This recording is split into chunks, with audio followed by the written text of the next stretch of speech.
আসসালামু আলাইকুম প্রিয় দর্শক, কেমন আছেন? অবশেষে পিআর পদ্ধতিতেই নির্বাচন হতে যাচ্ছে। ইসলামী দলগুলোর বিজয় অনেকটাই এগিয়ে এবং বিএনপির পরাজয় অনেকটাই পিছিয়ে রয়েছে। আমি এই কথাগুলো কেন বলছি, চলুন তাহলে জেনে নেওয়া যাক। ইনশাআল্লাহ আগামীতে বাংলাদেশের নির্বাচন হবে। আমাদের প্রচেষ্টা আছে এটা বাংলাদেশের ইতিহাসের শ্রেষ্ঠতম নির্বাচন হবে। তারপরে আমরা উচ্চ কক্ষ নিয়ে আলোচনা করছি, পিআর হয়ে যাবেন দৃঢ়ভাবে। ইতিপূর্বে আমাদের উপদেষ্টা মহোদয়ের যে কোনো একজন বলেছেন যে এবারের নির্বাচন হবে অন্যরকম এবং পিআর পদ্ধতিতেই নির্বাচন হতে পারে ইনশাআল্লাহ। যেহেতু ইসলামী আন্দোলন, জামাতে ইসলাম, এনসিপি, খেলাফতে ইসলাম সকলেই একত্রিত হয়ে এক বৈঠকে বসে সকল রাজনৈতিক দল পিআর পদ্ধতি চাচ্ছে, সেহেতু পিআর পদ্ধতিতেই নির্বাচন হবে। আর পিআর পদ্ধতিতে যদি নির্বাচন হয় দেশের মানুষ স্বস্তি পাবে। আর পিআর পদ্ধতিতে যদি নির্বাচন হয় তাহলে ইসলামী দলগুলো অনেকটাই এগিয়ে থাকবে। যেহেতু ইসলামী আন্দোলন বাংলাদেশ একটি মহৎ বৃহত্তম একটি দল এবং জামাতে ইসলাম একটি মহৎ বৃহত্তম একটি দল।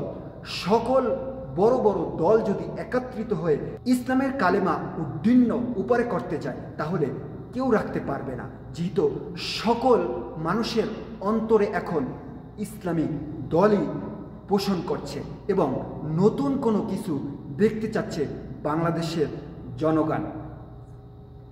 এই জন্যই ইসলামিক দলগুলো অনেকটাই এগিয়ে এবং পাশের হারটাও অনেক বেশি। বিএনপি কেন পিছিয়ে, চলুন তাহলে একটু জেনে নেওয়া যাক। বিএনপি সম্পর্কে আমরা সবাই অবগত রয়েছি। বিএনপি ইতিপূর্বে 5ই আগস্টের পরে কি কি অঘটন ঘটিয়েছে সেগুলো আমাদের কারো অজানা নয়, সকলেই আমরা জানি।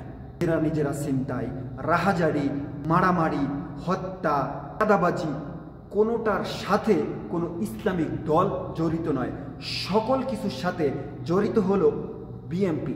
এটা আমার কথা নয়, এটা সকল মানুষেরই কথা এবং নিজের চোখের সকলেরই দেখা। এই জন্যই বিএনপি এখন অনেকটাই পিছিয়ে রয়েছে। বিএনপি পিআর পদ্ধতি চায় না, কারণ পিআর পদ্ধতিতে যদি নির্বাচন হয় তাহলে বিএনপি কোনোভাবেই চেয়ারে বসতে পারবে না। কারণ বিএনপি চায় নেতার উপরে ভর করে সিঙ্গারা খাইয়ে টাকা বিলিয়ে তারপরে চেয়ারে বসার জন্য। কিন্তু এখন জনগণ এই সিঙ্গারার আর সামোসার জন্য কারো পিছনে দৌড়ায় না, এখন জনগণ চায় ইসলাম।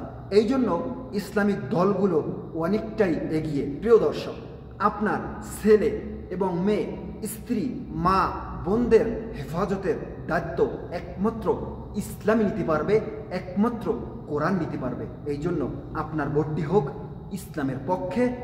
নতুন প্রজন্মের ভোটারদের বলছি, আপনার প্রথম ভোটটি হোক ইসলামের পক্ষে। আসসালামু আলাইকুম।